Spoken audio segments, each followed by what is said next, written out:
नमस्कार दर्शक मित्रों, आस्था मैगजीन.न्यूज में मैं रेणुका पांगरकर आप सबका स्वागत करती हूं। तो चलिए बढ़ते हैं आज के समाचार की ओर। रूस यूक्रेन के बीच तीसरी बातचीत भी बेनतीजा। यूक्रेन के 5 शहरों में लगातार दूसरे दिन सीज फायर। रूस और यूक्रेन की जंग का आज 13वां दिन है। इस बीच सबसे बड़ा अपडेट यह है कि युद्ध विराम को लेकर दोनों देशों के बीच तीसरे दौर की बातचीत भी बेनतीजा रही। सोमवार को बेलारूस में हुई इस बातचीत में युद्ध के बीच लोगों को निकालने के लिए यूक्रेन में ह्यूमन कॉरिडोर बनाने की सहमति नहीं हुई है।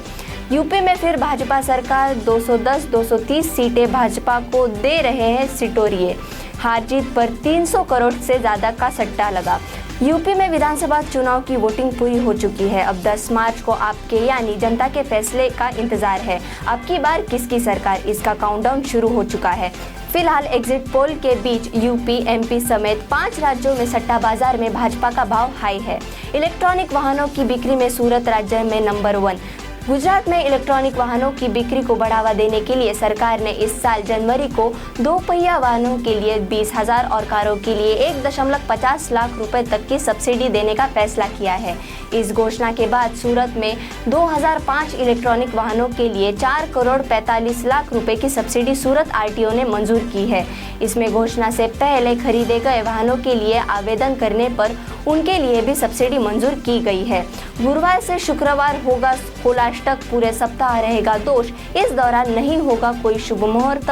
17 मार्च के बाद से शुरू कर सकेंगे नए काम। धार्मिक मान्यता के मुताबिक सूर्योदय के साथ ही तिथि की शुरुआत होती है, इसीलिए 10 मार्च से शुरू होने वाला होलाष्टक 17 तारीख को होलिका दहन के साथ खत्म हो जाएगा।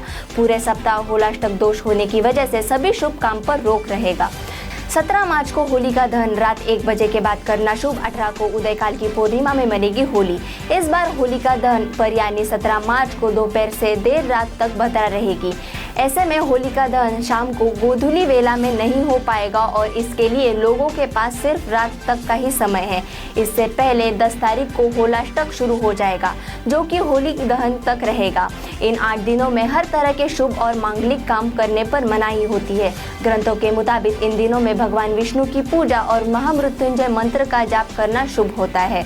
कोरोना मुक्त हुआ पश्चिम रेलवे सभी मेल एक्स ट्रेनों में जनरल टिकट पर यात्रा शुरू। 4 माह की एडवांस बुकिंग वाली ट्रेनों में 1 जुलाई के बाद मिलेगा लाभ। 2 वर्ष के बाद मेल एक्सप्रेस ट्रेनों में जनरल टिकट पर यात्रा शुरू कर दी गई है। कोरोना के कारण मार्च 2020 से ट्रेनों में जनरल टिकट पर यात्रा बंद कर दी गई थी। जनरल टिकट पर यात्रा 1 मार्च से ही चालू कर दी गई है, लेकिन जिन ट्रेनों में सेकेंड एसी कोच की एडवांस बुकिंग अगले 4 महीनों के लिए हो चुकी है, उनमें 1 जुलाई के बाद जनरल यात्रा शुरू हो जाएगी। चुनाव खत्म, अब पेट्रोल डीजल के दाम 6 रुपए तक बढ़ाने की तैयारी। चुनाव खत्म होने के बाद सरकार तेल कंपनियों को धीरे धीरे करके 5 से 6 रुपए प्रति लीटर तक रेट बढ़ाने की छूट दे सकती है।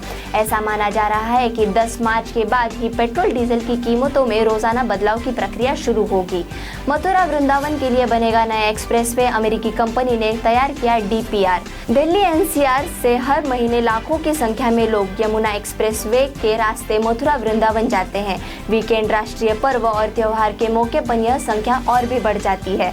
अब मथुरा और वृंदावन की यात्रा को और सुखद और आरामदायक बनाने की तैयारी कर दी गई है। इन दिनों धार्मिक शहरों के लिए नया एक्सप्रेसवे बनाया जाएगा। व्हाट्सएप मैसेजिंग ऐप पर जल्द ही आने वाला है वोटिंग से जुड़ा खास फीचर। ग्रुप चैट्स पर करेगा काम। व्हाट्सएप यूजर एक्सपीरियंस को बेहतर बनाने के लिए समय समय पर अपने प्लेटफॉर्म पर नए फीचर्स जोड़ता रहता है। इस बार व्हाट्सएप पोल नाम के एक फीचर पर काम कर रहा है। इसकी मदद से जब लोगों को किसी खास बारे में कोई राय बनानी हो या फिर किसी विषय पर वोटिंग करानी हो, तब इसका इस्तेमाल कर सकते हैं। श्री माता वैष्णो देवी श्राइन बोर्ड ने माता के दर्शन के आने वाले भक्तों के लिए किया खास अलर्ट जारी। भक्तों को हेलीकॉप्टर की टिकट कराते समय फर्जी ट्रैवल एजेंसी, वेबसाइट या अन्य लोगों से सावधान रहने की जरूरत है।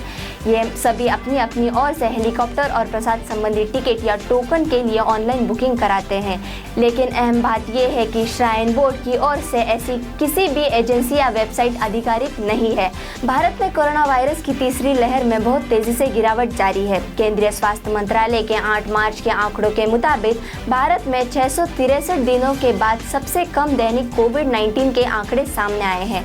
आरबीआई ने दी बड़ी जानकारी। आप भी ऑनलाइन पैसा करते हैं ट्रांसफर ट्रांसफर तो हो जाइए अलर्ट। भारतीय रिजर्व बैंक ने हाल ही के वर्षों में डिजिटल धोखाधड़ी के बढ़ते मामलों को देखते हुए लोगों से OTP और CVV जैसी गोपनीय बैंकिंग जानकारियों किसी के साथ भी साझा नहीं करने को कहा है।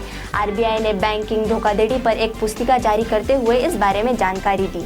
कपिल शर्मा के शो के बहिष्कार की उठी मांग, फिल्म मेकर ने कॉमेडियन पर लगाया बड़ा आरोप। बॉलीवुड फिल्म निर्माता विवेक अग्निहोत्री ने हाल ही में ट्विटर पर कहा है कि वह अपनी आगामी फिल्म द कश्मीर फाइल्स के प्रचार के लिए द कपिल शर्मा शो में नहीं जाएंगे। फिल्म मेकर ने इस बाबत एक ट्वीट भी किया है जो काफी वायरल हो रहा है। अपने एक ट्वीट में विवेक अग्निहोत्री ने दावा किया है कि कॉमेडियन ने फिल्म की टीम को आमंत्रित करने से इनकार कर दिया क्योंकि फिल्म में कोई बड़े व्यावसायिक सितारे नहीं थे। स्मार्टफोन नहीं है फिर भी कर सकेंगे भुगतान, RBI ने फीचर फोन के लिए लॉन्च किया UPI। भारतीय रिजर्व बैंक ने मंगलवार को गैर स्मार्टफोन यूजर्स के लिए विशेष UPI लॉन्च किया है। उम्मीद जताई जा रही है कि उसकी मदद से ग्रामीण क्षेत्रों में भी डिजिटल भुगतान नेटवर्क को बढ़ाने में मदद मिलेगी। RBI ने इस नई सेवा को UPI 123 पे नाम दिया है। इसकी मदद से ऐसे यूजर्स भी UPI पेमेंट कर सकेंगे जिनके पास स्मार्टफोन नहीं है। ऐसे ही समाचार और देश विदेश की खबरों को सुनने के लिए हमारे आस्था magazine.news को लाइक करें, शेयर करें और सब्सक्राइब करें।